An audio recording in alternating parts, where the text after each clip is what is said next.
Leak पर वे चलें जिनके चरण दुर्बल और हारे हैं। हमें तो जो हमारी यात्रा से बने ऐसे अनिर्मित पंथ प्यारे हैं। साक्षी हों राह रोके खड़े पीले बांस के झुरमुट, साक्षी हों राह रोके खड़े पीले बांस के झुरमुट कि उनमें गा रहा है जो हवा, उसी से लिपटे हुए सपने हमारे हैं। शेष जो भी है, शेष जो भी है, वक्ष खोले डोलती अमराइयाँ, गर्व से आकाश थामे खड़े ताड़ के ये पेड़, हिलती क्षितिज की झालरें, झूमती हर डाल में बैठी फलों से मारती खिलखिलाती शोक अहल्लड़ हवा, गायक मंडली से थिरकते आते गगन में मेघ, वाद्य यंत्रों से पड़े टीले, नदी बनने की प्रतीक्षा में, नदी बनने की प्रतीक्षा में कहीं नीचे शुष्क नाले में नाचता एक अंजूरी जल। सभी बन रहा कहीं जो विश्वास, जो संकल्प हम में बस उसी के सहारे हैं। लीक पर वे चलें जिनके चरण दुर्बल और हारे हैं। हमें तो जो हमारी यात्रा से बने ऐसे अनिर्मित पंथ प्यारे हैं। नमस्कार दोस्तों, आदाब, गुड मॉर्निंग। सर्वेश्वर दयाल सक्सेना मेरे प्रिय कवि, उनकी एक कविता आज इसलिए याद आई और इस कारण याद आई कि मन में इच्छा थी कि सोमवार 23 फरवरी का ये दिन, सप्ताह का पहला दिन, इस दिन ऐसी खबर से शुरुआत की जाए, ऐसी बात से शुरुआत की जाए जो कुछ प्रेरणा देती हो। दुनिया भर में कोलाहल मचा हुआ है। एप्स्टीन फाइल्स का हल्ला है, ट्रेड डील का हल्ला है, अमेरिका और ईरान के बीच में आशंका गहरा रही है, युद्ध होने जा रहा है, मगर कहीं ना कहीं बहुत कुछ अच्छा भी हो रहा है। तो सप्ताह की शुरुआत एक अच्छी खबर से। भारत की एक टीचर हैं, एक शिक्षिका हैं, रॉबल नागी।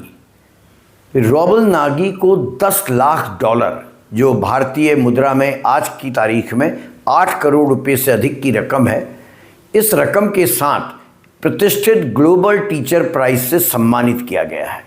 यह पुरस्कार जो है ये जेम्स एजुकेशन द्वारा प्रदान किया जाता है। इसे शिक्षा के क्षेत्र का नोबेल कहा जाता है और यूनेस्को के सहयोग से ये दिया जाता है। रूबल नागी ने भारत की 100 से अधिक झुग्गी बस्तियों और गांवों में 800 से अधिक लर्निंग सेंटर स्थापित किए हैं गरीब गुरबा बच्चों के लिए। वो बच्चे जो पहले कभी स्कूल नहीं गए, गरीबी, बाल श्रम, कम उम्र में विवाह, आर्थिक चुनौतियाँ, ये तमाम चीज़ों के कारण जिन्होंने कभी शिक्षा के मंदिरों का मुंह नहीं देखा, दर्शन नहीं किया, उनके लिए रूबल नागी काम करती हैं। वे काम करने वाले बच्चों के लिए जो बाल श्रम में हैं, उन बच्चों के लिए समय निकालती हैं और उनको शिक्षा देती हैं।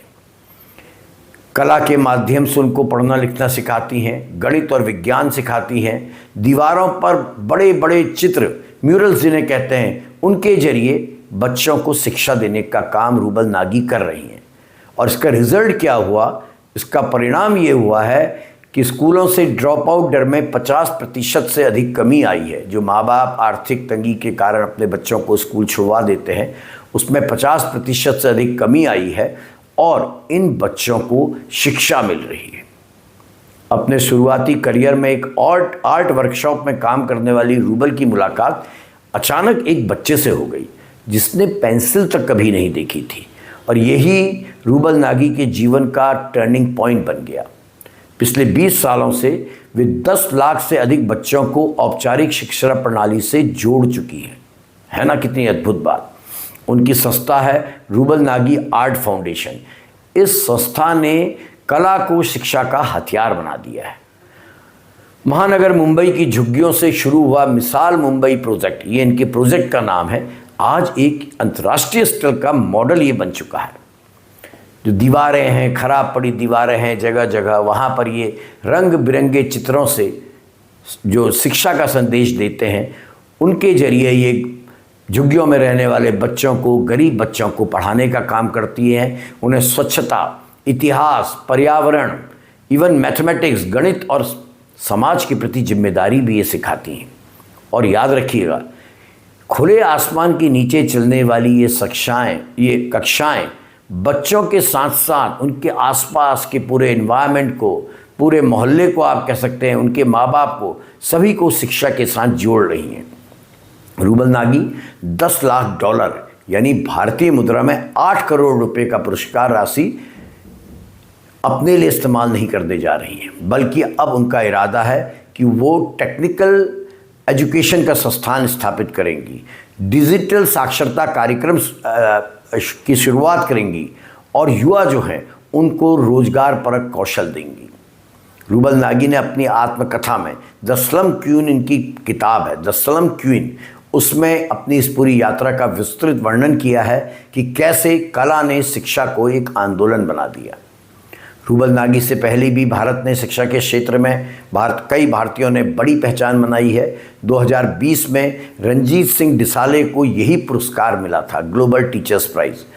रंजीत सिंह डिसाले ने महाराष्ट्र के एक आदिवासी गांव की बालिकाओं की शिक्षा में रिवॉल्यूशनरी चेंज करके दिखाया।